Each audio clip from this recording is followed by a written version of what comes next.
Hey guys, welcome back to the channel.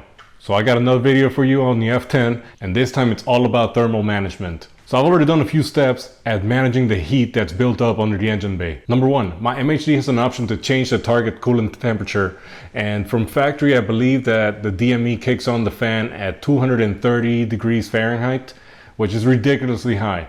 So the MHD has a sport cooling option that brings that trigger point down to 190 degrees. So that way my coolant temperatures stay around 190, 198 degrees Fahrenheit. So that right there is a big difference.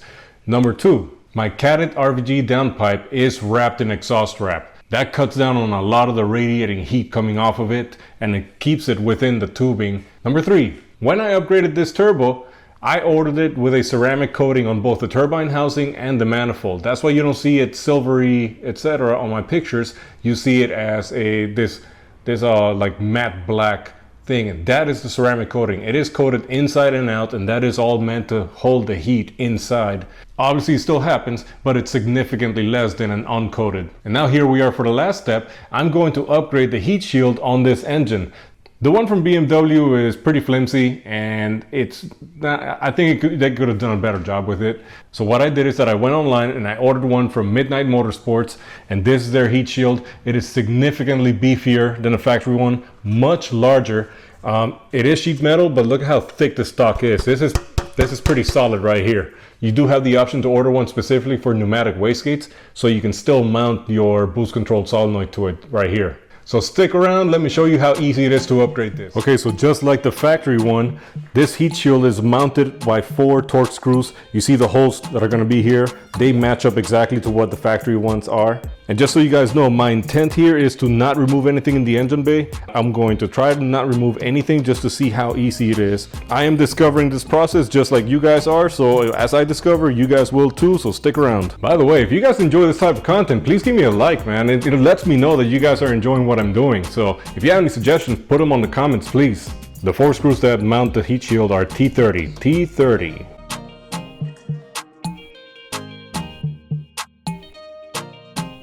Don't forget also that we have to remove the boost control solenoid, which is right there, and that is held on by 2 10mm nuts.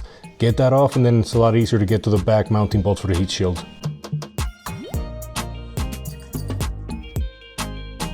Guys, if you've ever had to remove the boost control solenoid, you know it's a pain in the butt, especially to get to that lower mounting nut there.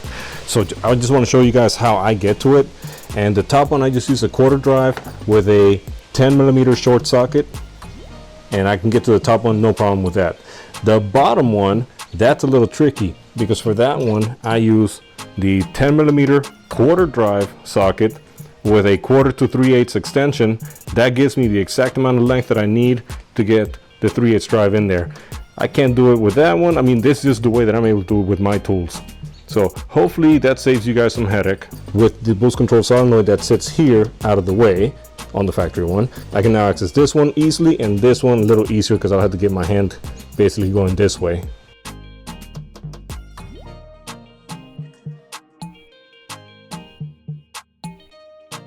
All right, take a look at the difference. This is the factory one. You see why it's so difficult to get to that lower mounting screw for the boost control solenoid, because it has all this shielding to work against it when you're trying to get your tools in there. That's no longer going to be the case here. How much more accessible it is now, and how substantially bigger this one is, not only vertically, which basically this will go all the way up to about this level here on the factory one, but also you see how the factory one basically it kind of goes out level and then it flares up. This allows heat to rise into the engine bay, whereas this one, the shielding itself is going on further down low and going over the turbo manifold and the turbine housing. This way it maintains the heat at the turbo, and a lot less of it goes up above.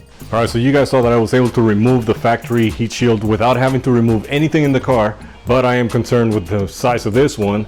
I may have to remove something, so let's see how that goes. Before we do that though, let's take some brake parts cleaner and let's clean this on the front and in the back, because of any dust or any grease from shipping, etc. What's going to happen is that this is going to be sitting right over your turbo, so it's going to get very hot. You're trying to cut down on all the smoking and whatnot of all those stuff. So let's go ahead and make sure it's clean before it goes into the car.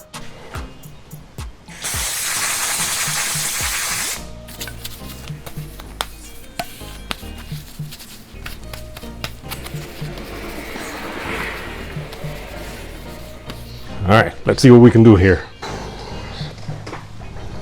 You know, we barely had a spring. It feels like we went from frigid ice, cold, to nasty summer sticky temperatures like we have right now. It's like 90 degrees today. It's like, what, man? Just a few days ago, we were at like 40. Can I go forward anymore? Okay, so I can't go forward because my intake elbow is right there, and I have to go forward in order to clear my everything down here. Oh, hold on now. This may just be the way. Where's my mass airflow? Can I wiggle it past here? No, I cannot, because the oxygen sensor harnesses are on the way. That gives me enough room now. All right, so I went ahead and disconnected the O2 sensors. I just shoved them out of the way. So let's see if now I'm able to walk it in this way. Okay, so here we go. It's gonna be going in here. I'm pulling on this to give me some more clearance. Here we go. So can't I waggle it? In there, nope, it's hitting the valve cover. Dang it! All right. Oh! Come on, buddy. Come on. Can it go in? Nope. Ah, dang it! All right, the vacuum ports are sticking too far out, so I cannot go past them because the front edge is already hitting the strut tower shield here. So, all right, let's try another approach. This is fun. It's like a puzzle. All right, so if we try to go in this way instead, let's see. Oh, I think I got it. Ha! Yeah! All right, boys, we are in. So let me get one mounting screw in place. All right, we're in. So now that we got the first one threaded in, we just got to knock out the other three and then put on the boost control solenoid. So I'm going to put you guys on a time lapse.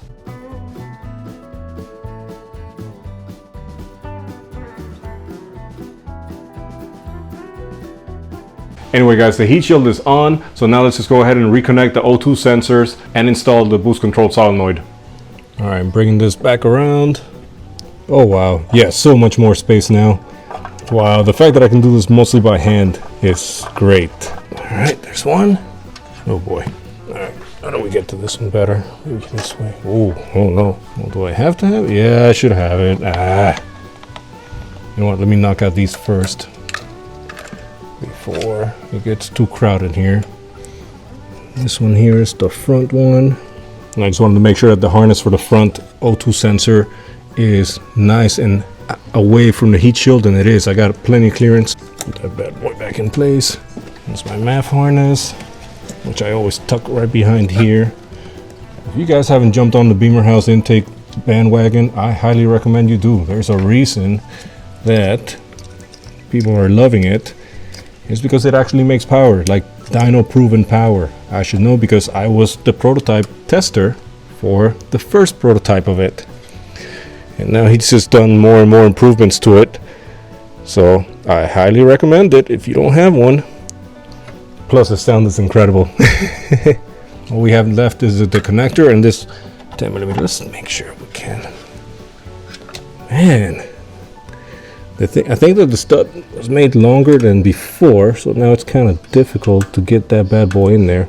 In reality, I don't need both of them to be in there. I just need the one at the bottom, which is very easy to access. So let me try that real quick.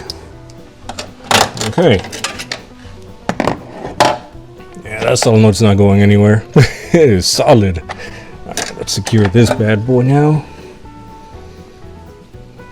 And you can still use the shield itself as a mounting point for the reference line to the wastegate, just like the factory one. I'll show you guys in a second. I'll bring you over. There's one, and then the other. Where are you? Where's your hook? Did I put this on backward? Oh yeah, because I've been using this one instead to bring it outward. Let's do that instead. Here we go. Bam. Nice and out of the way. You're supposed to put back the two mounting nuts for the boost control solenoid. I'm choosing not to, but I'm telling you to do it. Put it that way. It's my car, I'll do whatever I want. All right, so here we go. And just so you guys see, like, this is the mounting point right there for this clip. If you line it up here, just like the factory one. And I put this one, the forward hook, the forward clip, I guess. That's also where it belongs on the factory one. So, but I just wanted to show you guys how I route my vacuum reference line. It's nice and far away from the heat shield. This is now connected in place. You see how solid it is with just one 10mm nut holding it. So that is solid. But yeah, check out how this looks. Yeah, I'm definitely enjoying how this looks. It looks so much better than the other one, but more importantly, it's going to function a whole lot better than the factory one. And you see how easy it was to install it. I didn't have to remove anything other than disconnecting the O2 sensors. That was it, basically. So really easy to install. I do recommend this product. And keep in mind, guys, this is not a sponsored video. I'm telling you guys how it is. I'm liking this product. I do recommend it just because I'm big into heat management. Again, I think that anytime you can reduce the amount of heat under the engine bay, it's just going to benefit so many things in the operation of the engine. So I do recommend this to anyone. Even with the stock turbo, this will bolt up to a stock turbo setup, no problem. I mean, I have the Schwenk, which is a similar routing as the factory one, and it clears it with no problem. So I do recommend it. I hope you guys enjoyed this, and if you did, please give me a like. Again, consider subscribing, and like I always say, more projects coming your way. See you next week.